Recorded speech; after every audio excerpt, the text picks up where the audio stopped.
Welcome to the Dirty Verdict Podcast, where your hosts, trial lawyers Kyle Herbert and Bill Ogden, and mediator Peter Taaffe talk with interesting lawyers and break down recent legal news in detail.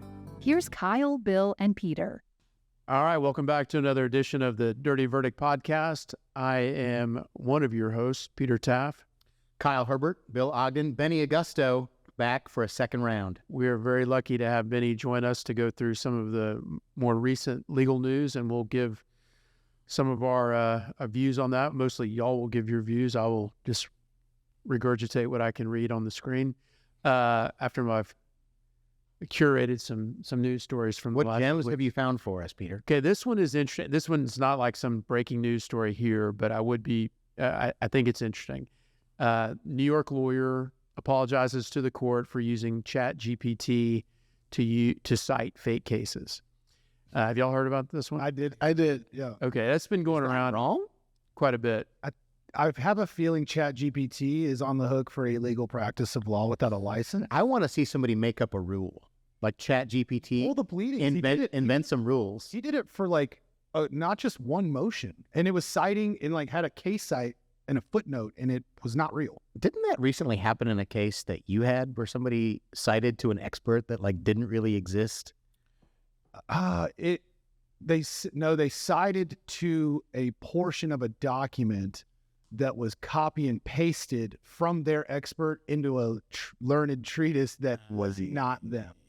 So how did the court catch on? Did the other side The other side pointed it out because I'm sure they were good. It was a case, some airplane passenger got hurt. So it was probably, some big firms had associates find these cases and tell me why this plaintiff is lying about what they say. And I couldn't find those cases, even though they had the cites and they were cited the way we all cite them. So the lawyer filed an affidavit in response to a show cause hearing notice. And he says, he falls on the sword. I did it. My local counsel, or he had a colleague that was admitted that had been his Pro Hoc Vici sponsor. That guy didn't have anything to do with this. This is all me. He attaches his printouts from his Chat GPT search, which is it wasn't the whole thing, but he was like, is this a real case? And it said, yes. So I've looked and Jones versus Mandarin Airlines is a real case. And then he goes, are all the other cases real? Are you lying to me, ChatGPT? Yeah. No, I would never lie to you. Yeah. So it raised a point. Obviously, Benny's got a firm with a lot of associates. I'm sure you've advised them, do not use ChatGPT. Yeah. No, when I did work at the Court of Appeals, First Court of Appeals, the first thing as a newbie lawyer that you do is read the briefs and go check the cases. I mean, it's not hard work. It's tedious, but not hard work. And you'd be surprised, even back 35 years ago, whenever I was doing it 30 years ago, you'd be surprised how many people use, ... just to change the message or to pick the words they want, or stop at before the and or after the but. And so those are basic rules that we've learned as lawyers you should not do. You should have candor with the tribunal, and not only on the ethics side, but professional side. And when you're using these apps, you're risking your license, you're risking what the court is going to slap down on you. And you're going to get caught. Because anytime the other side gives me any sort of briefing that has cases that just annihilate me, I'm like, there's no way I missed that. Yeah. And so I go back and look and see how they liberally construed something. Right. And you want to read it, right? Yeah. So I want to see pull the cases, let me read it. your way out. Yeah. Does what'd the court do? They pound this guy? They let him up off the mat? As of the time we're recording, there's not an outcome for that. But it's not going to be good. It does. So obviously ChatGPT AI is a big deal right now. And there's some question about, are they going to become, human-esque and destroy all of us, right? Does that raise a red flag to you, or concern that this ChatGPT bot knows how to lie? Oh, Just flat out lie? So the godfather of ChatGPT left, and Elon was involved with it at the very beginning too, but Elon ended up leaving because the people that were in charge did not care to put barriers in front of the technology growing to an uncontrollable amount. And so it can lie. It did lie. And unfortunately, this dumb associate decided to trust it. I think we're all just like one Apple update away from Skynet taking everything over and sending the Terminators down. Well, lesson is obviously do not use that for legal research unless you want to. Yet. Yeah. But there is, I mean, with the technology in the right hands, I think that it could revolutionize how we breathe. I mean, you can do it faster and more efficient than us, keyword searching on Westlaw. So I think that there might be an avenue to where it is a tool we use in the future. I mean, it's right now, and trust it. What's the substantive difference between a Westlaw head note and a ChatGPT summary? One's a real person. One, if you can't tell me what ChatGPT is, like if I said, "Oh, what's ChatGPT?" and you're like, "Oh, it's AI, blah blah," and I'm like, "No. Like, what is it?" If you can't describe it, it's like Bitcoin. You don't have any business buying it if you don't know. Whoa. We did an entire podcast on Bitcoin. If you say blockchain, we still don't know. We still don't know. We still don't know what Bitcoin is. No one does. It just keeps going. Aren't you glad you didn't invest in it? Mm-hmm. Not only am I glad I didn't invest in it, I'm glad, like we spoke to a lawyer that has a whole bunch of time and effort and a bunch of Bitcoin litigation. And man, I'm also glad I'm not involved in that. Well, they're basically a nightmare. They're basically just fraud claims. It's just a different right part. And in all the fraud cases I've ever brought, I think I've found one solvent defendant in 21 years. That's true. That's true. Okay, well, we'll look at that and try to figure out what happens with that. Do we have any update on the Column Door lawsuit with no calls? I thought you were going to ask. So last time we talked, there was that one, and then I thought you were going to ask about the Nashville hotel general manager that was sucking on toes.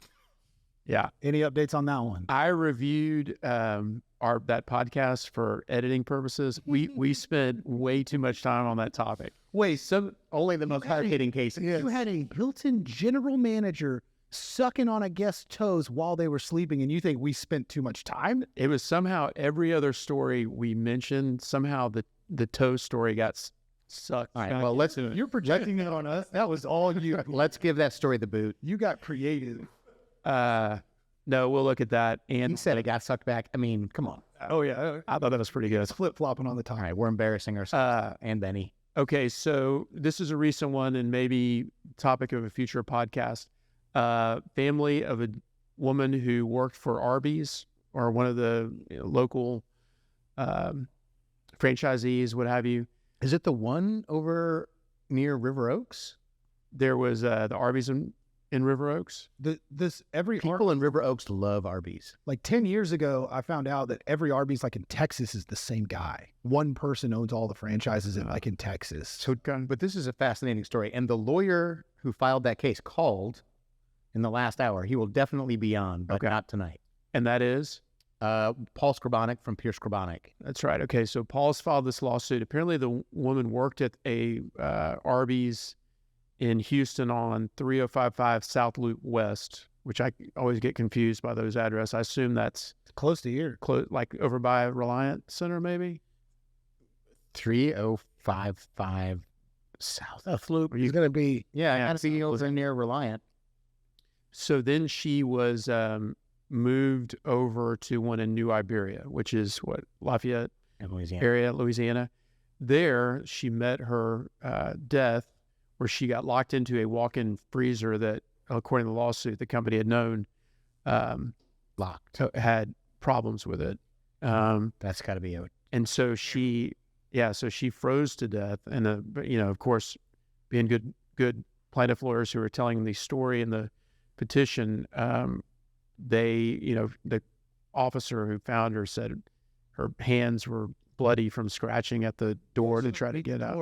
To where her hands were all broken and stuff. Was she a manager or an employee or what? No, according, she's an employee, and as y'all know, that means there's some limitations on the type of claim that can be brought under the workers' comp law. That is, they have to show gross negligence. And then sounds like it. Yeah. I mean, plus Louisiana has even more problems. Oh, yeah. Than Texas. True. Yeah. So that would be a question on choice of law. right? They played it with Texas choice of law. Did they file it on a probate court here? No, they filed it in Harris County District Court. I believe it landed in 11th, which is Judge Hawkins. So Great judge. Very good judge. And that, I mean, this is, brand new. This has been circling the net today, so this isn't breaking, but maybe if Paul comes on, he kind of fleshes out. I think Paul and Mike are both licensed in Texas and Louisiana. Yeah. So they're going to know that law real well. You have to take the Louisiana bar still. There's no rest. Yeah, you got to take the Louisiana bar. French stuff. It's basically like Vietnam. There's no rules. Even platoon. Yeah, but you got to go over there and take their ridiculous test, which I hear is quite hard. So the challenge will, of course, be with the limit on recovery because you can only certain beneficiaries, I think, can even assert that claim under the labor. And then your damages are only the punitives or that Punitive only, and under Louisiana state law, it's not just negligence or gross negligence, it's now statutory. Got it. And so it has caps all over the place. Okay. So if you have the right plaintiffs, potentially they can claim. Which is surprising to me because they have Senator Kennedy, who was a great trial lawyer, and then now he represents the state that has that kind of shit. Yeah. Well, if anybody in the Senate speaks consistently like Foghorn Leghorn, it makes me question, how good a job are they really doing? Name one that doesn't. Fair enough. His cross-examinations of judicial nominees is pretty classic. Oh, yeah, he does. He knows, too. How many cases you tried? 0. Huh. And he starts going through. He also did that to some of the Trump nominees, too, which is pretty funny. 403. And they're like, ugh. I love watching judicial picks get beat up by senators because it's like you're about to be a federal judge for life, and if you don't know this, you take this lashing. Fair enough. Okay, next one. We'll go to a couple that Benny's firm's involved in, and feel free to refrain from commenting if you need. I'll be careful. We've got the Marathon, which was the former BP ISOM explosion refinery. It was an explosion or fire. Y'all have several of the injured workers. My former firm, I think, has one of the death. And y'all both filed your cases as Rule 202 petitions, meaning for the non-lawyers, where you're asking a court to allow you to take discovery before full-fledged lawsuit. Is that one that you're involved in? Mo has some of them, and I have some of them. We at a firm like ours, we kind of scatter into the wind and see what lands. So sometimes we're both chasing the same cases, or we're chasing a case with your former law firm or some of our other competitors. But by throwing the net out there, we're able to get sometimes more cases. So we both got cases, we both filed. And the 202 method, which is a great part of our rules of procedure, when we don't know exactly what happened, we know in the chemical plant industry, petrochemical industry, there should not be a fire. There should not be a release of hydrocarbons into the atmosphere. Ever. That is against the rules and against the law. So once you're able to figure out that something happened because of loss of containment, then an investigation will follow. But we're the plaintiff lawyers are the last ones to get in the door. You get federal agencies investigating, Harris County Fire Marshal investigating, the plant investigating. So a 202 allows us at least to get a judge to give us some authority to preserve evidence and to maybe discover some of the facts. So it's a good way of doing it. Marathon has, because there are people that perished and people that were burned and people that were injured, it's a case that you want to get on it real quick.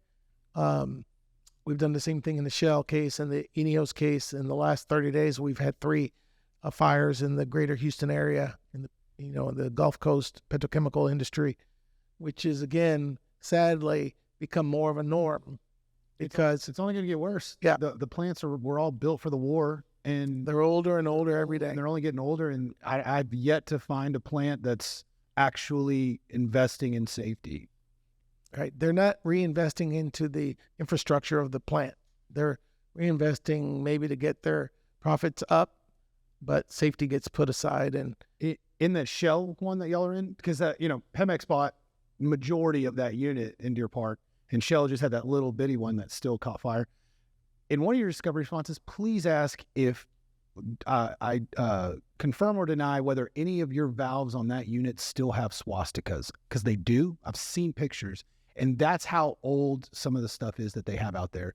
I mean, don't get me wrong, before the Germans did all the bad stuff, apparently they made really strong valves. They're still there with swastikas on. I've seen photos out there from that unit, and too, that's how old some. We'll find out. Yeah. We did get some nasty responses to our social media announcements from Pemex saying they don't own that portion of the unit or the plant. So they wanted us to. Who represents Pemex? I can't remember. I don't think it was a lawyer that was sending me messages. It was like corporate folks. My brother, that's where he works, is Pemex, the old Shell, new Pemex. And they were saying, it's not us, so back out of your statements, because the first statements we said that Shell, Pemex.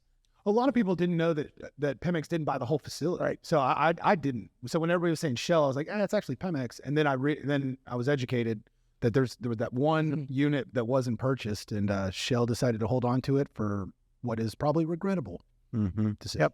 Because serious injuries occurred. Yeah. So, yeah, and that brings up a point that we talked about in our last episode with you, Benny, and that is when you have represented thousands of refinery workers over the course of a career, how much easier does that make them? They're people that need lawyer to find y'all. It does. I mean, repeat offenders is what I call them. I love them to death. It's clients that have suffered, problems through the years. I'll think of one name that I'll never forget. Roel Benavides. Roel Benavides was my client in '89, Phillips explosion. Ooh, bad one. Was my client in '96, Phillips explosion or fire, and was burnt real bad in '97. So the same guy was involved in 3 fires. The third one actually burned him bad. And I ended up going to the burn unit here in the medical center to get him signed up. And he was so swollen that I had his wife sign with him and my investigator come with me, who was a former DPS officer, come with me. And we all signed because I wasn't going to grab his hand and make him sign. Right. So repeat offenders, as I say, in a friendly way, are folks that have had them or their family members come in contact with our firm. We hope that we've represented them well and done a good job for them. And so now that the computers have gotten better, we actually have all their names, emails, and phone numbers in there. So if something happens, we can send a quick message to thousands and thousands of people that says, look, this happened. If you know anybody that you think may need our help, give us a call. So it's perfectly legal. We're not breaking any of the rules for ethics. And, people call. And so the best thing that happens is that you get, folks calling you that already know you're going to do a good job. And, we thank God for the opportunity, but we do our part too, which is to stay in the forefront, whether it's TV or like Bill and I were doing during ITC. If you're in front of the camera, it does help. Because people do want you loop me in as if we're equals on this. I appreciate that. But that was some of my first TV appearances. We did do it together, I recall. But you mentioned earlier, and you don't, a 2-part question, but you said, this one went to one of our competitors. Are you comfortable saying kind of who y'all, Abraham Watkins, see as a competitor firm-wise in state, Houston, kind of all over? I mean, look, we know who gets a lot of the cases. We all do. Yeah, you see it from the filings, right? I disagree. Well, I mean, I'm sorry, I disagree with him saying he doesn't. No, you guys are very successful, and I think it's a stages you go through, right? And the more success you have, it brings more success, right? So you keep on doing it to bring more cases. Tony Busby is one of my dear friends. At a personal level, I consider him a very good friend of mine. He hired my son, gave him a chance, and then I called him and said, hey, I'm stealing one of your employees. I want my son back. And he says, you're taking one of my best hands, and that type of relationship is what we should all have as lawyers in this big pool of lawyers trying to make a living. Sure. So when he gets a case or his firm gets a case, I'm happy for them. We may be all, fishing for the same big fish. Or how two fish in the same case, you're gonna be working side by side. And we do. Anyways, yeah. I mean, I remember the first time I worked with Tony very close was the Church's Chicken litigation, where 3 women were severely burned by hot oil out in Livingston when the whole floor collapsed and the 6 fryers came on them and burned them like fried chicken. Well, Tony and I both shared some of those plaintiffs. And so we were in the same room taking depositions and beating up on people the same way. Bad for those witnesses. They paid. A room full of small egos, just very meek folks, just taking their turn, probably very polite. Well, it was a great litigation, and we were very friendly and got along great because we knew we're on the same side of this fence. We may be chasing the same cases. Same goals, though. Yeah, at the end of the day, it's how do we bring success for our clients and take care of them. So when I see, whether it's Kurt Arnold or I see Tony Busby or some of the great lawyers out there that are doing a great job representing their clients, we're all chasing it. All of us are trying to get the next big case, but we do it with respect and we congratulate the other, when. And I love it. And from my perspective, I'm in no way going to be, there's an old school Mount Rushmore, there's a current Mount Rushmore, and then there's like the up and coming guys. And so we all look up and see all of it. And I like seeing all these giant verdicts from all over because the more big verdicts we have in Montgomery County, Harris County, it's making it more of a norm, and people are understanding that a lot of money is getting out in these suits, which they should be. And so it's good for us because for the jury pool as a whole. So I always root it on. But my second question was, within your firm, do you, Brant, and Mo, are y'all competitive amongst each other as far as dockets, and not necessarily chasing cases, but as far as how those cases are going when you work them up? Well, we have 2 ways of doing it. One, if somebody needs me to sign up a Spanish client, then I want them to call me because it comes to us. So if they need my help, by the same token, if I had a Pakistani client, I'm going to call Mo and say, Mo, I have a potential Pakistani client. Can you help me? Or Asian Pacific client. Sure. If I tell Brant, if I have a country bunkin guy from Brant, there's some white folks in Memorial that would like a. I need your help. El Campo. From El Campo. He's from El Campo. He's a specialist. Yeah, so there's nothing wrong with that. Yeah. Right? So we use our strengths and we use them as much as we can. But there are times that we're chasing the same case. I ended up with a case from El Campo. Brant was chasing the case in Dallas against Atmos Energy. That's the pipeline? The pipeline explosion. It's funny. I was chasing that same one. A lot of us were. Did not get it. Weird. But yeah, it was the El Campo family. Yeah. So this beautiful family from El Campo gets destroyed from this pipeline explosion. And of course, Brant, it's his backyard. So I would expect him to know people and chase it. So we were chasing it. Bill, you were chasing it. I, was blessed with a referring attorney who had some contacts, and he got it and brought me to the table, and we got it signed up. Yeah. So I was like, how did he get it? It's funny because I'm not even going to say who it is. I'll say it off the record, but it's funny. It mingles in with the 3 of us. Yeah. Oh. Well, Potter may not have supposed to have been on the show today. Oh.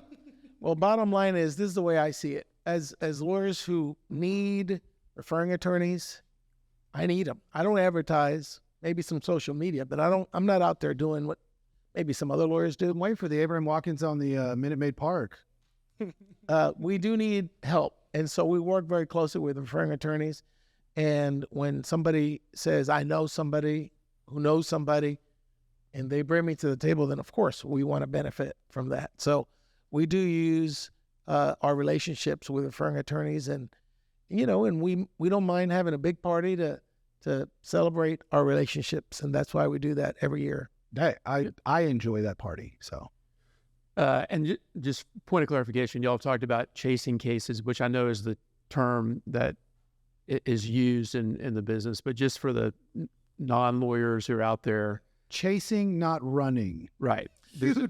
Huge ethical difference there. Well, we have to be ethical, and we have to follow the rules. 100%. And when we say chasing, we're all chasing the reward of having a great case. That means we're working hard to try to achieve that case in a legal way.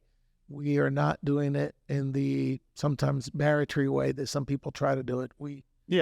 So when I say chasing, when something big happens, especially when ITC happened, that's my hometown. So Sure. I was on social media posting. If anybody has questions, if anybody's sick, if you have, I'll answer your questions for free. That's what I consider chasing the Right. case. Or hey, I started getting so many calls that a buddy of ours has a business on Center Street. I said, hey, post this wherever you want. I'm going to be here at 4:00. I'll stay as long as I need to answer any questions. Sure. And so, that's the kind of things that you can do to get out there when you know a big case has happened that needs good lawyers. And Peter gets it. He just wants to make sure that Yeah, he's protecting us to make sure Bill and Benny and Kyle are talking about chasing cases. I was on the ethics committee for 6 years, and I'm going to report. And I'm just well, no, and it would happen. it made me think of something that brought back what we were talking about with Benny in our last episode about business development and that kind of thing. The same lessons that Benny applies to his firm, or y'all apply to your firms, which are plaintiff-focused firms, apply to defense lawyers too. It's the same concept. Get out there and meet people, let people know what you're doing. And the same, anytime there's a case filed, we now have access. I mean, that's how I find a lot of these stories is I go on the clerk's website at the end of the day and just kind of scan and see if there's anything interesting. Defense lawyers can do the same thing. They can look on there and say, well, do I know anyone at XYZ company? And hey, I can't contact them directly, but, just so you know. At a defense firm that would set a tickler. So we knew who insured different companies. And so if it was one of our carriers, because they spread the work around, and there would be they'd get a ping, and they would go and track down that adjuster and be like, hey, Mr. Adjuster, I know you're probably eating dry spaghetti right now, as all adjusters do. Would you like to send this case to us? So yeah, I was an adjuster for 20 years. I know, we've talked about this. Yes. One thing I do quite frequently, if I know that Peter or whoever it is represents that company or has represented that company, reach out to him. I send them immediately direct contact, notice letter, or a copy of the lawsuit. And a lot of folks appreciate it a lot. Yeah, it gives them because it helps them. There's no hopefully surprise them. Yeah, and wait. And plus they can get the business. Yeah, that's I see what you're saying. Because if they know, they call the adjuster. Hey, I just saw that Benny filed a lawsuit, and I'm all over it to represent. It's interesting. I've never thought about doing that in that approach of not necessarily getting a friendly defense lawyer, but a lawyer you have a relationship with. I've done that several times. Me too. I also feel like I'm learning. The worse I treat a defense lawyer in the course of litigation, the more likely I am to send them a case of wine at the end, and make sure people don't hate me long term, even though if it's been a real ugly case, I try and do something like that. All right. You have to do nice things. Sure. I sent a bouquet of flowers in all my career only once to a male lawyer. Of course, I wouldn't send it to female lawyers because they'll take it the wrong way, and we don't want to do that. Parker Fauntleroy. J. Parker Fauntleroy. A great lawyer. It's a great name. Yes. I got into a huge fight over discovery with him. Long story short, we just didn't communicate properly. Once we started communicating, I realized, dang, I should have not been so harsh. I should have been more understanding. And I know his wife, so she used to work for Scott Link on the 80th District Court. So I said, I just sent him to his office, a beautiful bouquet of flowers, roses, and everything, which his wife would appreciate. And we became best friends after that because he understood, hey, it's nothing personal, but I'm sorry. Yeah. And I figured you can take this home and make your wife happy. He calls me up and say, look, appreciate the flowers. Brokeback Mountain had just come out. He says, I'm not going to go see Brokeback Mountain with you, but I appreciate the flowers. I had a lawyer who... And you got to do stuff. I had a lawyer who... God damn it, Kyle.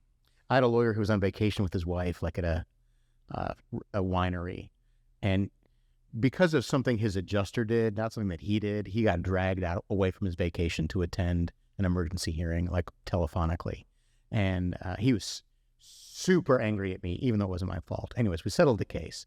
And I found out from his secretary what winery they were at, and I sent him a case of wine. And he called me. He was like, I was just telling these associates what a piece of trash you were. And then I got this case of wine. True. And it made me think, this really wasn't your fault. So I hope we get to work together again. So, well, so the biggest case I've ever had referred to me by a defense lawyer was the one lawyer I never thought would ever call me. And he called me, so I handled it. I inherited the case right when I got licensed, and we went to war. And I mean, motion to compel, motions for sanctions. Damn it, Kyle, this fire alarm situation is just, I was on a roll.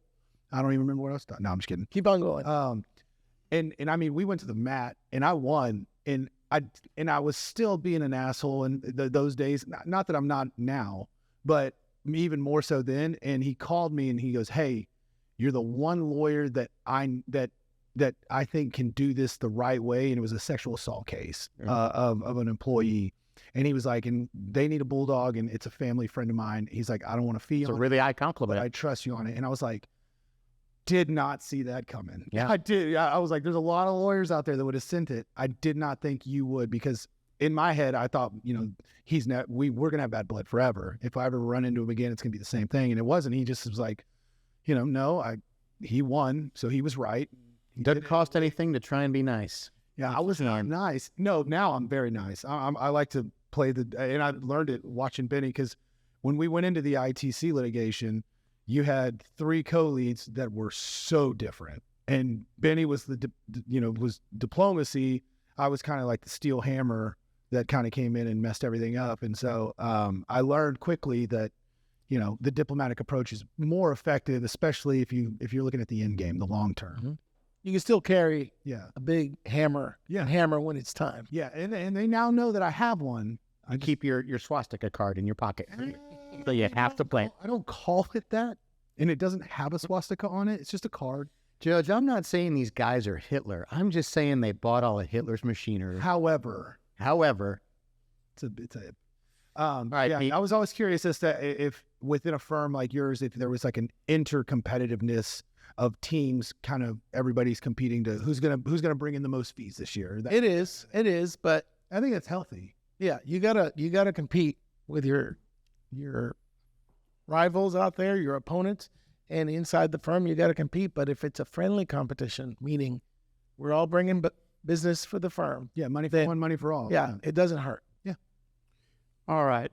Next one. I think we've talked about this before. There's a law firm based in Houston that filed a bunch of these hurricane insurance cases in Louisiana and has been in trouble for allegedly filing cases on behalf of people that weren't their clients. Did we talk about who they are? Are we allowed to talk about that? Yeah, It's public record. it's public record. Yeah. It's called McClinney, Mosley and Associates. Oh, we looked them up. I don't know anybody over there. Yeah, so they've had a bunch of problems with that, and that's a ongoing issue. Obviously, Louisiana has a problem with it. Well, But- Texas had that problem. That's why we had the hailstorm package passed, was because of a bunch of We were doing the same thing. Yeah. So, and I think a number of lawyers ended up going to prison, for some of the fraudulent filings. I know one out of Tarrant County, a prosecutor in Tarrant County got a hard on for it and prosecuted all the way and lost his license and everything. And it was all hailstorm cases that either make believe plaintiffs or people that they never signed up. So there's not. That's just the update. The update is the Supreme Court has stayed most or all of their cases pending further orders. It's the whole firm's docket. Mm-hmm. And then apparently they've got some of their vendors, their estimators, and private adjusters have sued them. So it's kind of circling the drain. I thought just this would be a time to talk to y'all about how good firms who do, I would not mass tort in the sense of a bunch of drug, pharmaceutical cases, but where you have an event that affects a lot of people, particularly a refinery explosion, how you all implement practices and procedures to make sure each client is being treated, not as a group, but as an individual, and make sure all the bells and whistles need to be covered for fact sheets. And In my opinion, the biggest investment you can make on cases like that is organization. Yep. And I made the mistake of investing halfway in and then not paying attention to it, and then having to go back through and dig it through. And I had a team that dug me out of a huge hole because I thought I could handle it in-house, and I couldn't. And I owe a lot of money to them for that, not just their bills, but everyone's getting birthday gifts the rest of my life for taking me out of that hole. Or if you're not organized or you don't have an attorney just watching over the entire process constantly, you can get into huge trouble super fast, and you go ahead and put your malpractice carry on notice. So I was on the grievance committee for 6 years and sat as a judge to disbar people. And the reality is the overwhelming majority of state bar complaints arise out of a failure to communicate with your client. Yeah. And sometimes that's the only complaint they make. But if they end up fighting with you about a fee or other stuff, it almost always starts as a failure to communicate and respond to a request. And, I don't handle a ton of mass tort stuff. It's a bunch of single event cases. But we've developed a case management software where I can see the calls that come in, and it is tracked to the case. And so if somebody doesn't get a call back within 24 or 48 hours, it doesn't always happen. It's not always perfect, but the technology these days that you can use to sync your cell phone to your regular phone to your email, there's almost no excuse for not being on top of that. There's not. And we use FileVine, for instance, but there's FileVine, Clio. There's all kinds of case management software, and they're built for mass tort. They're built for single event dockets. I mean, and then you can get one and pay them to build whatever you need to work. So you're right. There's not an excuse, but nothing's fail safe. No, But if you build it correctly, you can catch 98% of it. It's easy to be a lazy plaintiff's lawyer, and it's not. But it doesn't take a ton of work to be a good one. When it comes to organization, communicating with clients, and making sure nothing's falling through the cracks. Bill, I want to give you an example because both of you are saying the same thing, and you're absolutely right. If you don't communicate, you get in trouble. The risk of getting in trouble is there. Mm-hmm. So nowadays we have emails. Every client has an email, or almost every client. Every client has a cell phone. Now we have the methodology, electronic methodology, that we send letters via cell phone and or email, sometimes both. Very rarely, like in ITC, we have thousands of clients. There's maybe less than 10 people that don't have either. We have to send them. That's 10 out of what, 4,000? Yeah, we have to send them a hard copy letter. But the rest of them get a cell phone letter or an email letter. And we then, in a case like that, every month we do an update letter. Call it update letter, ITC update letter as an example. But if you have a lot of clients, whether it's mass torts or chemical plant cases, and you're not updating them on a monthly basis, every other month at the very least, you're going to get people complaining. Yep. So that's one. The second thing is you don't know what's happening. If they're going to the doctor, if they're not going to the doctor. If they die. If they die. If they file bankruptcy or they get divorced, Yep. that So changes your case. having a communication platform, again, there's a lot of ways to do it, to manage it, but we use managing platform, but we also use the email and cell phones to communicate with them. And so midway through litigation, we have so many letters going to the client, asking them to respond. And if they don't, then at least we have all that in the file. Yeah, and that's the other thing is anytime, at least from my experience doing mass torts, you're going to have, depending on how many cases you originally have, hundreds are going to drop because they don't have a damage model, or you can't find them, or they no longer, or they die. All kinds of things happen. And so using the technology to communicate with the clients, one, keeps you aware of that, but two, doesn't have pissed off people calling your firm saying, no, I want to talk to an attorney, especially if you're the one that's handling it. So you're the one that has to talk to all these pissed off people. And because sometimes people just want FaceTime with their attorney. Yeah. And I get it. I'm fine with it. I will sit there and give you your 20, 30 minutes to vent. And it has to be done. It has to be done. Yeah, it is. It's part of the job. And unfortunately for me, I'm so busy during the day that all those calls I'm making at 6 to 8 p.m. And, that's what I signed up for. I told my staff that there is a small portion, but a serious portion, that just have to hear it from their lawyer. Yep. And that's okay. My staff, I think in the past has tried to steer those people away from me, which is great because, right, they're trying to protect my time. But I try and let my staff know if somebody really just needs to hear it from a lawyer, that's why they hired a lawyer. Right. And you're okay to give them my cell phone, make an appointment, and we will knock that out. And it's just, some people, and they deserve that, right? But some folks just got to talk to a lawyer. It's fine. I have a rule of 10, which means Tell me 10 times, and then I'll fire you as a client. no 10 clients at any given moment have my cell phone. Yeah. Because but we have a software where they can text, and I'll get the text and I can text back, but it doesn't come from my cell.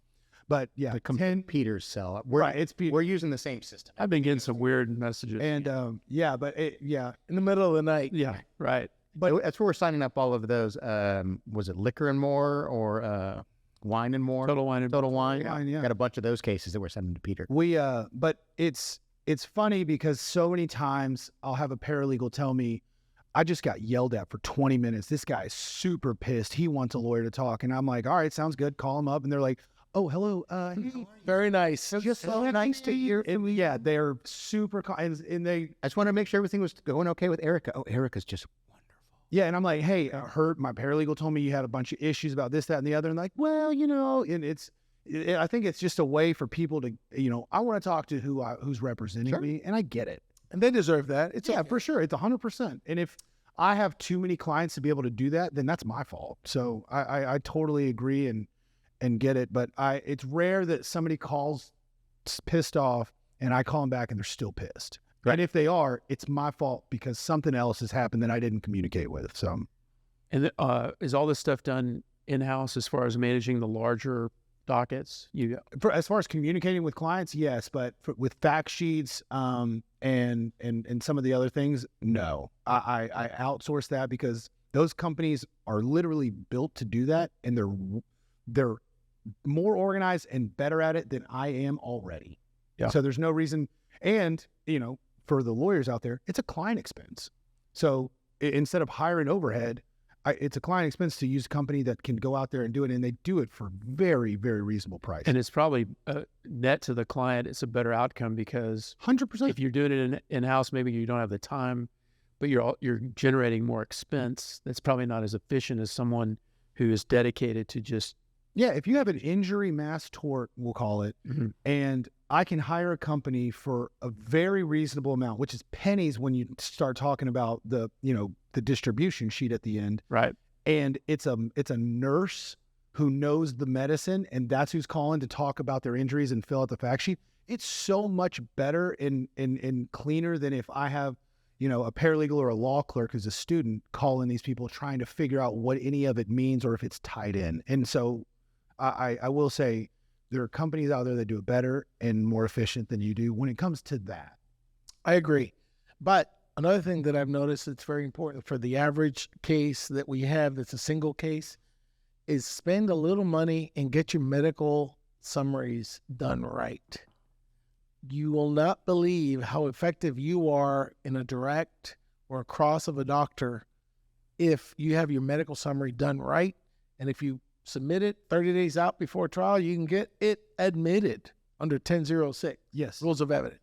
So I get it as a summary. 06. I haven't heard anybody cite the rule in a long time, but that is the rule because It is the rule. evidence for a very long time. Yeah, so you get it admitted as evidence. No objection. Summary of voluminous Exactly. citation. And during the Exxon trial, I got them all admitted, and the defense lawyer, who's an excellent lawyer, started using in his cross question saying, well, this lawyer generated, Created evidence. And so when I had my first chance, immediately I said, Mr. Witness, this is the summary that the nurse prepared, that the judge reviewed, and the judge admitted as evidence in this case. Do you understand that? And I'm looking at the jury. Which part did I do? Yeah, I didn't do any of it. I just got it admitted. And the defense attorney. And that was it. Damn it. Never mentioned it again. Yeah. But they threw it out there Sure. on the table. And there's a bunch of, we use a specific company to do our chronologies, and they're amazing because not only do they comb through the records and tell me what all that means, but they'll identify records that are, oh, this site's a follow-up from this date. You don't have it. You need to order that. And they tell me what all I'm missing too, so that I have the whole story. And it is so, like, you add a zero to your case because that's literally whatever. If I had $1 million case in 2016, that case is now worth $5 million in 2023 because I'm now smart enough to know that there's smarter people than me at that. Yes. And you combine that with medical illustrations. Oh yeah, which are expensive. You got to have it. You get a good summary, medical illustration showing the surgeries, and then you get a doctor testifying. And it's just demonstrative, so there's And it not looks really great. anything to object to. It's going to come in, and your doctor's going to say, all you got, Doctor so-and-so, is this helpful to the jury? Yes, it's in. The jury's seeing it. Who cares if it goes back? Because all you need him to do is see it. If you file it 30 days out, then you can use it as substantive evidence, not demonstrative. I usually backdoor it into demonstrative because objection, judge. It's really hurtful. Like, that's the only real objection to a demonstrative. Sorry. Evidence. And so I'm like, well, obviously, judge, that's why I'm using it. We're adversarial here. Someone once objected to my argument saying it was prejudicial. I said, Yeah. it's designed to be. So it's funny when bad objections are the best, because man. Benny had, you got one of the funniest ones, which is he was beaten up on this corporate rep in a chemical refinery case so bad. And I was sitting next to him. I'm going next. And they're like, objection, leading. And Benny's like, There's going to be some of that. He's just brought him very calm. And he's like, this is cross. I'm going to continue doing it, and it's only getting worse. And I was like, oh. And he did. I think maybe the second or third hearing I ever had was in front of Judge Levi Benton, who's not on the bench anymore. And something was going terribly wrong for me, and I was a defense lawyer. And so I stood up. I had done enough mock trial to know when it's going terrible, just stand up and say something. And so I stood up and it said objection, and then my mind went completely blank. And Judge Benton looks at me and he goes, leading? And I looked at the judge and I said, sustained. I was about to say this. Took the words right out of my mouth, Judge. Thank you. Okay, so medical summaries. Do you have a vendor that you would recommend that you don't mind sharing? I use it's a company called Smart Reviews, and they only use nurses, and all of their nurses that are doing the chronologies have a nurse paralegal background, and so they know both sides, the medicine and the legal side, and it's so valuable to me. Okay. We've used them too. They're really good. And then visuals, metavisuals. Metavisuals is what I use. They're easy access. You call them, And they're fast. they immediately respond, and all they need is, if you have X-rays or films, great. They can do it even without films. They can take the surgery notes or Recreated on a and recreate it on a template. I just from a mediator standpoint, I find that to be very effective when I see that, because two things. One, I think people like me who hear these things every day, and like y'all that handle them, lose sight of something like an injection. Oh, that's just injections. Well, I mean, that's a pretty big deal. ESIs are. Pull that needle out and tell me somebody that's not going to cringe, because that's a big ass. Yeah. Have you ever had one? I've had one. So I haven't had an ESI, but I've had a giant cortisone on my shoulder, and I almost threw up. No, So- I had an ESI, and I see the doctor coming at me, and I'm laying, face down, and I see him coming. He says, "Don't move." No problem. And there's an X-ray on my back. Yeah. And he's fixing to go right down in it, and I see this huge needle coming, and I'm like, "What?" It is. I've seen the needle in trial, because I'll have them bring it. Because there is nothing more. They bring out this lightsaber of a needle in front of a jury, and like, this is what he got poked with 5 times. Like, it's pretty impressive. It's And then, big, yeah. and then just on any kind of disc surgery, I mean, by the time it goes to trial, the medicine is so good now that the scar is very small. It's not even noticeable. Mhm. But the metavisuals that I've seen, show the spine, opened up. And, Right. and so I think, too, one, Very effective. It reminds people what was at issue. And then, two, it demonstrates, I think, that you are committed to your case and willing to put in the financial investment. Absolutely. What's metavisuals cost, like ballpark? It goes anywhere from $500 to a couple few thousand. Yeah, less than $5,000. Yeah, and they animate it as well now. They give you slides, but then they animate it, so you can have 3 slides in a row that gives you the proceeding, going in and opening up. Metavisuals, So it's very good. metavisuals, if you're out there. We're looking for sponsors. The Dirty Verdict needs sponsors. We have needs: helicopter rides, makeup artists, Helmet cams. helmet cams. Peter voted down. No, the wigs were Wigs. approved.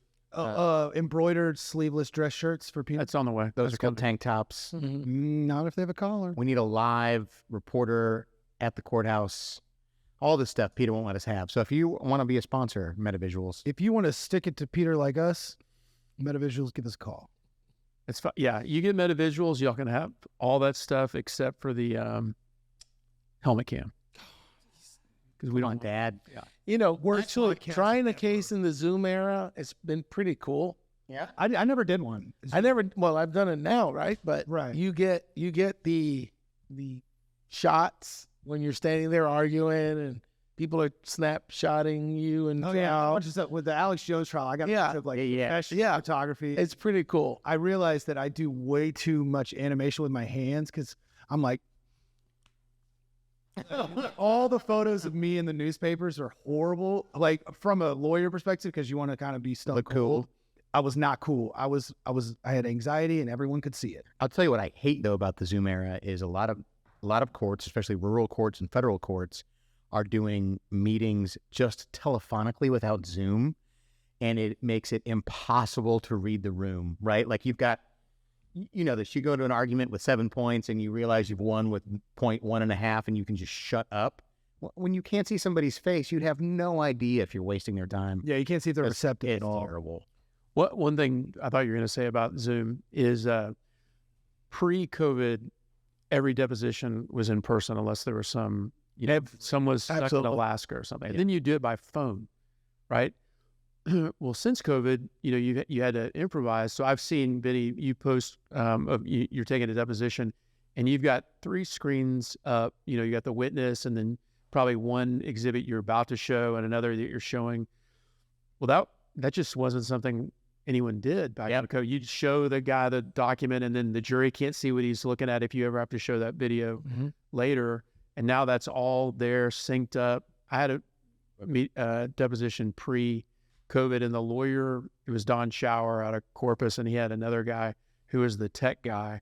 And they came and spent hours setting this up so they could show the witness a document while he was being deposed. And that is Standard. Yeah, it's popping on your computer, share screen. yeah. And also, if you've not given a little bit of thought to what you look like and what your witnesses will look like and what you will sound like in front of a court or in front of a jury, Zoom will tell you. go hire someone.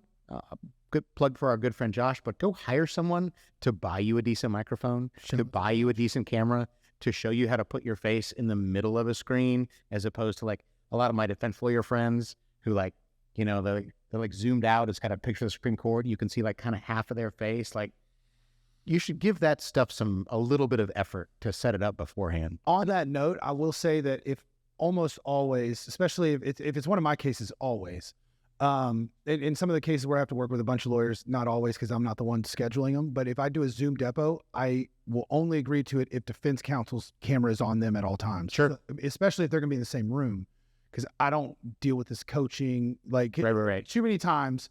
It happened recently in a case.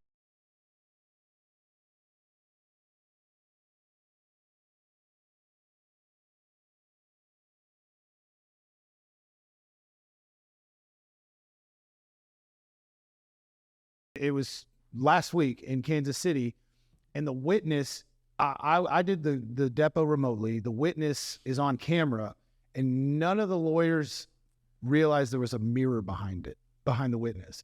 And so I ask a question, and you see the witness's eyes go over, and you see the lawyer shaking his hands, and I'm like, whoa, absolutely not. They're like, I didn't shake my hand. I was like, you didn't? Because this is on video right now, and there's a mirror behind the witness, and you see the lawyers just look up at it, and then they look at each other because they're sitting across, and they're like, I'm like, you can say something now, and they don't know. I mean, that's the type. So I always insist defense counsel is going to be, their camera is going to be on them. I'd ask where the witness will be physically located. I had some cases against a very large company that may or may not be one of the largest employers in the United States, Talking about Walmart. where I was 100% convinced, and probably justifiably so, that our first round of depots, that people were in separate rooms but looking at each other through windows. In Bentonville. Well, it was at a distribution center just south of Bentonville. Wait, it is Walmart. No, it's some other large corporation that I may or may not have settled for with a confidential amount. But I mean, we like to think that we're above that, right? That the profession's above that. But there's some real dirtbags out there. If you think our profession is above that, no. I will say this: the more I practice law, the less I, confidence I have in our profession that ethics actually matter, for two reasons. One, it's hard to get caught these days with technology, and there's an incredibly high financial utility to being a lying dirtbag in most cases. 100 on both sides. And the other thing is, even if you get caught, you get a slap on the wrist. You got to, unless you're stealing money on video from your own client, you're not going to lose your bar license. And that's, but I've also run into judges like Judge Gamble in Austin with the Alex Jones case, who crush people, turned the screws to the lawyers that were doing things that were not fair or ethical. And that's, they paid, well, here's a good question, $1 million out of their own pocket. Do you think the ethics of the profession have gotten better or worse since you started, Benny? I think there's more opportunity to catch people now. In the old days, and I say old days, when I started, you couldn't catch people doing things. Now you get lawyers texting jurors. Oof. You get lawyers texting witnesses in the middle of trial. Yeah, metadata on documents. You can be red-handed on that. That happens nowadays. And so, yes, we should not do that. We should stay away from that. But it's happening. And so our job is to be vigilant, to, on our end, do it right, and on the opponent's side, be watching for that kind of behavior. And the courts will crack down on it if they find out. But unfortunately, a lot of times, nobody knows. I'm a firm believer that judges need to use sanctions with more teeth. And I frankly I would rather see bad plaintiffs' lawyers be punished worse than bad defense lawyers, because as plaintiffs' lawyers, everybody in the room, Peter, the artist formerly known as plaintiffs' lawyer, they're ambulance chasers and all, there's a reputation that was developed about us, which I don't think is reflective of our profession. And when I see someone doing it, I hope it gets punished to try and offset, the genius marketing scheme that insurance companies did in the early 90s to get ambulance chasing to stick. So when I was on the grievance committee, as a lawyer who gets a grievance, you can choose trial by the bar or trial by a district court judge. And people would ask me all the time, well, theoretically, if I ever get grieved and it goes all the way, should I choose trial by jury or trial by the bar? I think judge. And I would usually say I would always choose trial by the bar, because they've seen worse. No. The answer is the bar is allowed to make the punishment fit the crime, right? Where, your office manager screwed something up, it wasn't your fault. They'll say, okay, great, pay restitution, and you need to take your entire office to a CLE. Some training. They can really, and that's what they want to do, and that's what should be done. Whereas in a district court, liable, not liable, dollar amount. So I would generally say, go to the state bar with this caveat. I'm a plaintiff's lawyer and I play by the rules. And if you've done something so bad that it's going to make me angry, that offends my sense of fair play, it would be much worse. Hammer them. To go in front of me than a judge. I agree. Yeah. I firmly believe if I was ever sitting in front of, if I had to judge an unethical defense lawyer versus an unethical plaintiff's lawyer, I'd hammer the plaintiff's lawyer way harder, because you're the reason that we have to overcome this in jury selection. We have to do it. Exactly. We have to discuss it.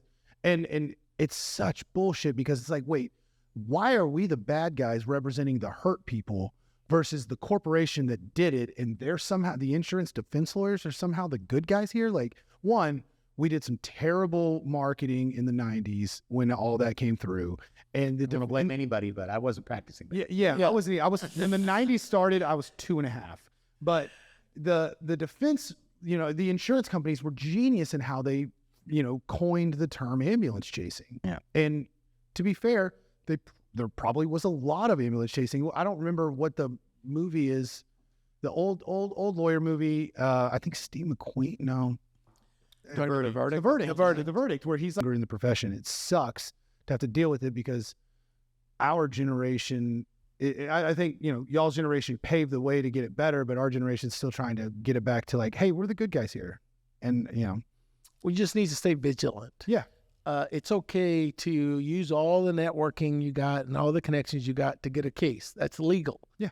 My dad used to send me cases all the time. And when I was a grievance judge too, like you were years ago, and I realized that your parents can send you all the cases in the world. Sure. And it's not illegal. It's totally legal. Can't give a cut unless they're lawyers. Yeah, you don't give them a cut, but they can say, my son's a lawyer, my daughter's a lawyer, call them. Totally legal. True. But we need to stay vigilant so that we're not caught making mistakes, number one. Number two, so that we can, in the most nicest way, patrol each other so that others don't make those mistakes. And when you were, grievance judge, we see a lot of plaintiff lawyers getting hammered because they're breaking the rules. And it's a privilege that our profession gets to police itself. Yeah. Right? Correct. Because if we don't do that, somebody else will. Yeah, and I frankly, I think policing ourselves sets us up for even sometimes harsher punishments than the average Joe would give us. Yeah, and I think it's deserving. We have a set of rules. We all know what they are. We're all smart enough. We got through the bar exam in law school. We're smart. and when we do it wrong, people's lives and families and fortunes are at stake. We're not pumping gas here. Some of these cases are really, really significant to our clients and should be treated that way. So. Barratry is a complicated thing for me, right? Because when it happens, theoretically you have somebody who's like, you had a horrible accident. Here's a great attorney that you need right now. But at the same time, the financial aspect of it muddies the waters to where you have fake social workers in hospitals or, quote unquote, victim advocacy units, whatever that means. That's the shit that pisses me off. Yeah, that stuff's really deplorable. I also think it's, shocking that our legislature does nothing about the swoop and settle practices of insurance companies. I have had clients who had cases that were worth hundreds of thousands of dollars where an adjuster got them on the phone while they were still in the ER. And I will pay up to $20,000 of medical bills, up to $12,500 pain and suffering and life-changing. But, like you said, that goes back to the PR problem that we've inherited that's 20 or 30 years old. That the legislature is content to let the State Farms and the Allstates and the Progressives of the world run roughshod over injured folks, but yet sometimes we're portrayed as the villains. But sometimes, always, we need to keep on working on that because watch TV for 5 minutes. Every other commercial is an insurance commercial or pharmaceutical. I think, in my opinion, we should ban pharma. Yeah, but it's a bizarre. But lawyers do it, and we get killed. Never gone to a doctor to ask for a specific medicine, and they're somehow marketing to me. But at the same time, it's the problem that we have that we inherited is there's an amount of money in my head, and once I have it, I'm done because our profession is stressful. $7,500. Slightly more than that, but not much. And it's adjusted for inflation. But I'm going to invest money to make commercials and play them like the Rodney D. Young commercial that I saw a million times growing up. Think Young. And I'm just going to say, hey, I'm a trial lawyer. If you're sitting on a jury, if you can't get out of jury duty and you sit there and that plaintiff's lawyer is asking for money, insurance is involved. I'm going to just run that commercial over and over again so we can somehow break this dumb law that we have. And it's not unethical. I've looked it up. But think about it. Here's the crazy dichotomy. All of those ridiculous insurance commercials are sandwiched in between a cop drama and then a lawyer show and then another lawyer show and then another lawyer show. The profession is respected, but some people have made a cartoon out of it. Out of parts of it. Right. And if you ask folks, what do you want your kid to grow up and be? It's probably doctor, lawyer, and engineer. And if you want to disappoint your family. Right. And then dirtbag insurance adjuster is way, way, way, way, way down on the list. So it's not like, shout out to Todd Ogden. It's not like we're totally reviled, but you got to be careful not to play the part. No, 100%. And if you do play the part, you're gambling, and that's a gamble you're willing to take. And, if there's an amount of money on a case that you're willing to risk that license for, hey, by all means. But if you get caught, sorry. I think it's interesting that I feel like the plaintiff lawyer advertising has gotten better. It used to be, I'm going to do this and that and get you a ton of money. And that still is to a large extent, but like Morgan & Morgan, who you have to think has done the most research into effective advertisement, They've come into Houston, and it's very much more like, we'll take care of you. They contacted me, and because I have a relationship with a number of their attorneys through all kinds of different stuff. But we started with the Takata stuff, and they were like, "Hey, we're moving into Texas. We'd like for you to be whatever liaison, blah blah blah blah." And I was like, "Hey, no, we're good. Not that type of firm, but good luck to you." And in my head, I thought to myself, you can probably do this in 48 other states because, Florida, that's them. Mm-hmm. But in any other state, they could probably get away with it. Texas is a different beast. The lawyers we have, in my opinion, best trial lawyers in the country. And there's a reason. I mean, Benny flies all over the country to try cases. We're aggressive and nobody bullies us. It's just a culture. If you're a plaintiff's lawyer and you're getting bullied, you ain't gonna fit in here, and you're gonna be a defense lawyer in 4 years. That's my opinion. And I don't want to have to move to Dallas and be a defense lawyer. Yeah, the last thing I want to do is lease a 3 Series Beamer in Dallas.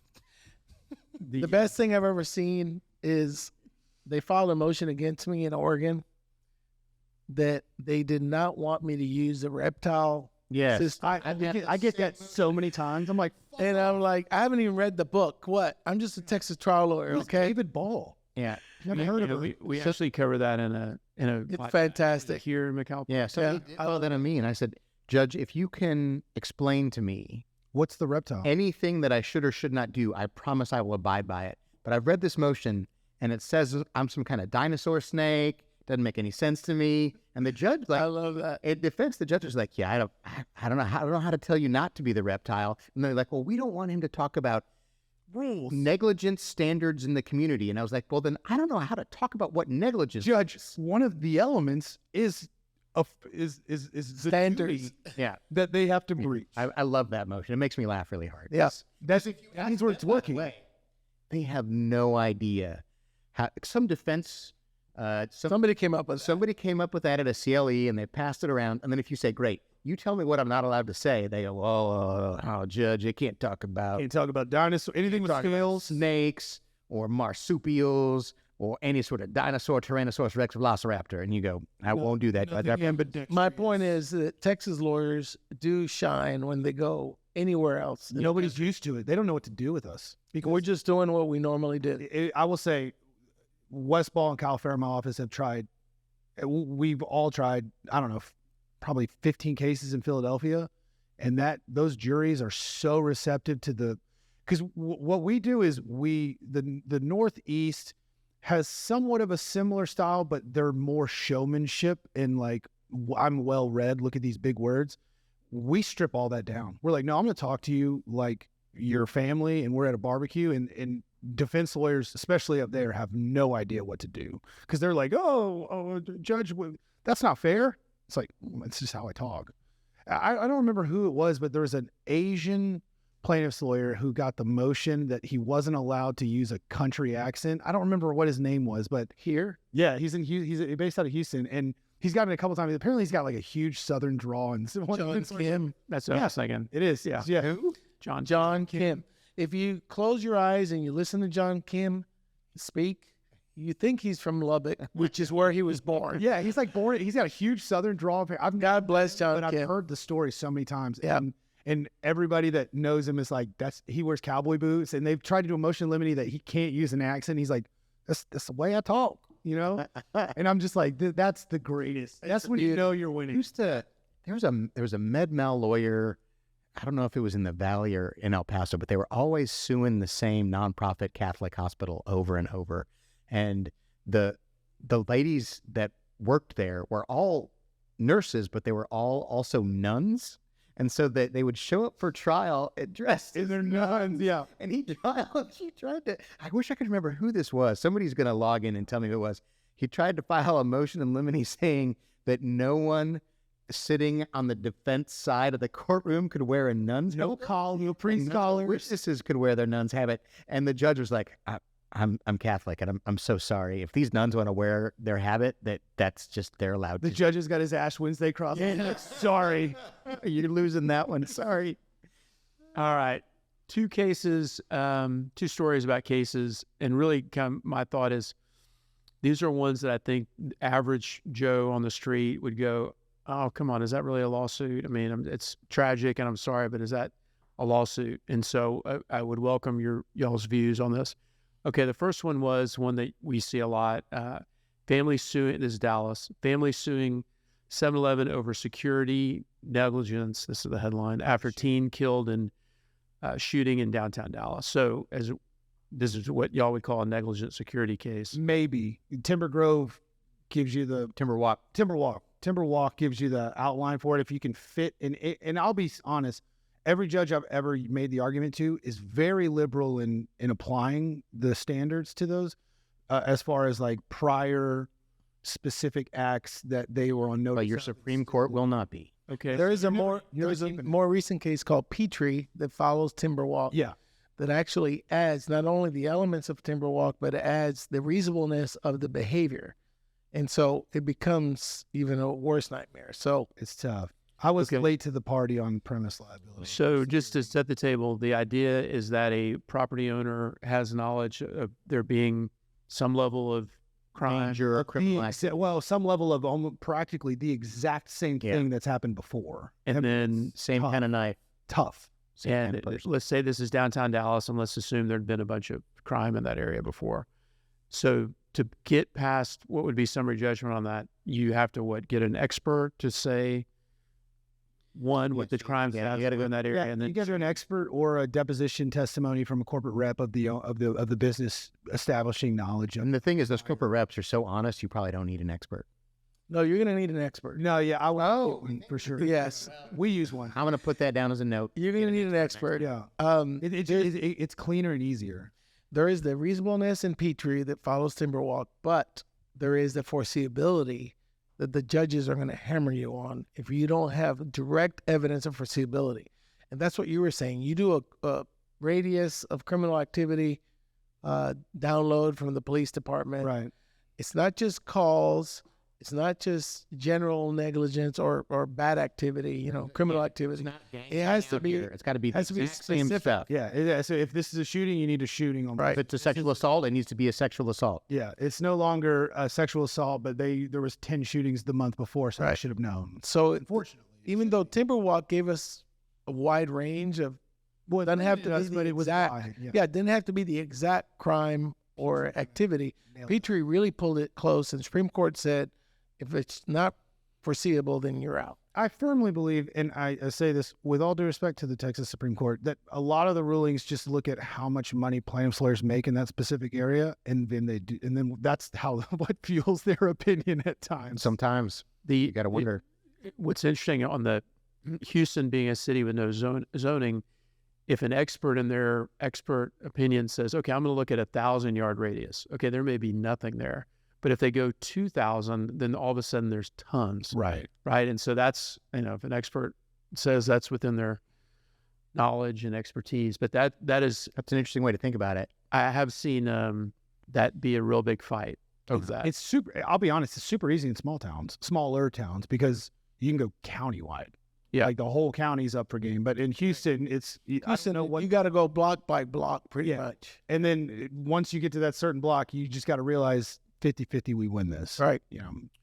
Okay, second one, and this has a potential to be kind of a one. This is in the. Are we going to fight about this one? This Southeast Texas Record, which posts a lot of lawsuits in Houston. I haven't seen it go beyond this. Galveston Day School sued after child falls off playground equipment. Parents seek more than $1 million in damages. What's the who was negligent? Who filed it? I've seen that case. Moody Methodist Day School. Do you know the And- plaintiff's lawyer? Yes, publicly reported that it is Butch Boyd of the Butch Boyd law firm. Really? Is a nice guy. I've turned that know case this. down. I've turned it down, but I've seen it too. For example, I have one. the playgrounds have to have certain cover for protection. Kids are going to fall off playgrounds. There's no doubt about it. And they're going to jump off of it. They're going to be, Monkey bars and junk Yeah. gyms are made for that. they're going to be careless. But if you have a big chunk of concrete Sure. exposed and the kid or the child falls and breaks their arm or breaks their head or something bad happens, then there's clear liability because there has to be some sort of inspection of that property. I'll So, look for the. I've seen it happen. It's the mulch rule. Yeah, if Did there's they not fall enough mulch? then you're no good. If mulch there's no or you're good. or rubber. Yeah, The rubber. They fall on feet. Yeah. In this case, at least reading the lawsuit was a little not super descriptive, but they did say one of the claims when they're kind of doing the elements that were negligent, failed to ensure the climbing playground equipment, aka monkey bars, is that Yep. what is that called? Was not installed over asphalt or concrete. So maybe it is a concrete deal. Yeah. And then some other thing, it was too wide. The thing between the bars was too wide and didn't have handrails. But that's an interesting question. If you're running something and you go to Jungle Gym R Us and you buy something, are you kind of protected? Like I bought it from I don't know. No, Art. I mean, you still have an independent duty to make sure it's safe. it's like designing a playground. So if I'm the one designing the playground and I want it to be for, 5 or 6 to 10-year-olds, they're a certain size generally. And if I go to Home Depot or Lowe's and they give me an adult or a grown-up playground, then I missed the mark because I'm buying whatever Yeah. they're selling. So there has to be a little more If it's a school and they're controlling what age kids get on what age equipment, I can maybe see it. The school makes it a little bit more complicated. That's a private school, so it's different. But when you start talking about school, public. Torts claim that. the Tort Claims Act, and that That's it real. invites its own all kinds of Well, In that case, you're a out. guy named Bill charitable immunity. makes his he maybe. makes money on that, and he's at Louis Brisbane. His name's Bill Helfand, and I will say he's impressive he's mastered that area, and the plead of a jurisdiction from him is lethal. So I grew up in Friendswood, right by NASA. Oh, here comes Kyle with his white collar upbringing. And when I grew up, like every park had like a 30-foot metal rocket ship with like metal strips like holding you in with a slide that was about 25 feet up in the air. So if you could survive the climb up 30 feet of stairs and then navigate the inside without falling out, you could then burn the skin off of your thighs on the slide. as you slid down a metal reflective slide with not flush rivets. So you could literally just tear the skin off your body. And that's what made me the amazingly tough person I am today. And then you get the reward. You had a great case. Dude, I just wait. Amazingly tough. I've seen you. You have had a cane more than any human I've ever met. I think I've still maybe got an IIED case, an intentional infliction case, based off of the nightmares I still have from those rocket ships. If you need a lawyer, call Benny. Either Exxon or NASA. I'll go for Exxon. Okay. Yeah, Exxon or Chevron or NASA paid for that park. I'm almost certain. All right. I saved this one for the last for our Benny and I's protection because there's a lot going on here. Texas Attorney General Ken Paxton Starts on get a the little Mr. has been recently, I guess it is a He's been impeached. He's been impeached. He's Yeah, been they impeached. voted. And then Saturday. I thought I saw something that indicated when the Senate may start the trial. August 28th. No later than August 28th, which is a late birthday present for me by 2 weeks, but I'll take it. Happy birthday, Bill. So 20 felony indictments, I believe, is what came down. I listened to almost all of it.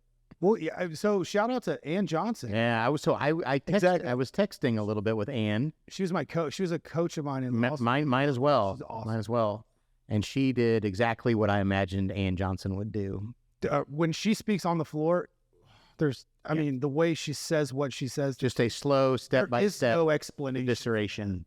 the whole thing is the way it went down where Like on Wednesday, they're like, surprise. Well, then there was the drunk speaker allegations from the Paxton case. so the speaker was was a member, Dave Phelan was a member of my fraternity at Texas. Yeah. Oh, really? You're younger than me. Can we agree? I'm not going to put you on the spot and say, can we agree We that he was drunk, but his speech is altered. And It was like after they ended the calendars meeting, they all go out boozing and then they got called back at like midnight. we don't care how he got drunk, Kyle. I saw the story. I saw that Paxton had said he was drunk and called him. And I listened to that video and then some other ones where they compared it. I don't know. Really? Sometimes he just kind of slurs, or If you listen to there's other ones, it was late. He'd been talking and Who knows? Maybe he had a drink but I've only seen 2 clips. In both clips, I was like, oh, he's a favorite. I was like, ooh, that's not good. but Can you get Dade on the show? You know what's worse, though? 20 felony count indictment going against you on a Republican-controlled house. Yeah. That's worse than being drunk at 5:30 during session. So Paxton posts that about Phelan needs to resign. I mean, rapid response. Oh, by the way, we're going to release our investigative findings. But I think you've got that inverted. I mean, so Paxton must have known it was coming. 100%. He did, yeah. And then posted that thing about Phelan. My question is, It was a bipartisan committee, right? yes, The investigation committee. well, it was 3-2 Republican. yeah, I thought it was 5-7, but maybe it was the mustache. the mustache guy is a He's a Dem, right? No. He's a Republican. He's a Republican from Fort Worth. I will say this: he didn't hold anything From back. Collin County. He was there. It's hard to get much more conservative than that. Every member that from Collin County voted in favor of impeachment, which is where General Paxton was from. So this is the real question. I have a guess, but I want to hear what you guys think. For 8.5 years, this guy has been under some kind of felony indictment. Meaning Ken Paxton. Ken Paxton. Correct. For 8.5 years, he has acted with absolute impunity to terrorize his political enemies, and then just anybody that sues a friend of his, the Attorney General's office intervenes and crushes you. Well, And this is over billions of dollars of real estate fraud. And so, like, he's flying back and forth in private jets. He's allegedly bringing his mistress to Austin on his benefactor's via San Antonio, I believe. Allegedly. all this stuff. And for 8.5 years, like, Greg's up there, like, it's cool, man. Don't worry about it. No big deal. We're just gonna roll on. And Dan Patrick's like, whatever, LOL. And then he's flying up there in January 6th to hang out with Donald Trump. And then within literally a 4-day span, done. The entire state. So what Republican happened? caucus turns. Right. So what happened in that? I guess he was on super secret double probation, a la Animal House, where they had this committee that nobody knew existed. Right. No, I think the story is fascinating. I agree. I mean, in his defense and his supporters' defense, most of this was known, or at least out in the atmosphere, and he was overwhelmingly not only won his primary against people like George P. Bush, and then won the general election. I mean, he was voted back in with people knowing that. Now, of course, that's a longer discussion about how much people know about our candidates, but And don't care. yeah, exactly. This is all partisan, anyways. There's too much divisiveness. I think there's a lot of partisan activity going on, but it's been an increasing crescendo for him. Well, because it's getting worse. It's getting worse and worse. He's not slowing down. However, I mean, if you count the votes, whether Close. he's going to get convicted or not is still up in the air. His wife is going to get to vote. His wife is a state senator. Right. The weird part about it is that it's now public. I've heard it on a number of different outlets that when the articles came down, but before the vote, He called House reps and said, I'm going to think about your political consequences. That in and of itself is impeachable, much less the 20 counts that were already lined up, ready to go. Well, I mean, Rick Perry was indicted for similar alleged activity, but ultimately got off. Yeah, right. Didn't do it because he's your friend, right? well, I love Rick. Yeah. Dickie P. Come on the show. Hold on. The Attorney General didn't, I mean, he gave lip service to the idea that he didn't do it, but he never really seemed to care whether he did it or not. I mean, Why would he? He went 8 years without any consequences. Right. 8 years without consequences. I would. That's speed up. and the first 3 people to propose any consequences, he fired them. Well, there was the mass exodus of his top brass, who then turned around and immediately whistle blew, and it still took us like 2 years to indict him or to impeach him. So Nobody knows. He was untouchable in his eyes.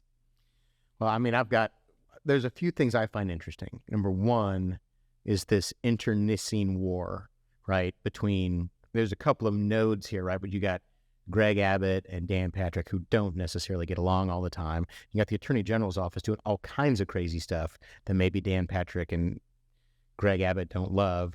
And then one of the investigators this is the most interesting thing to me, Ryan. is Ryan Patrick, son of Dan Patrick.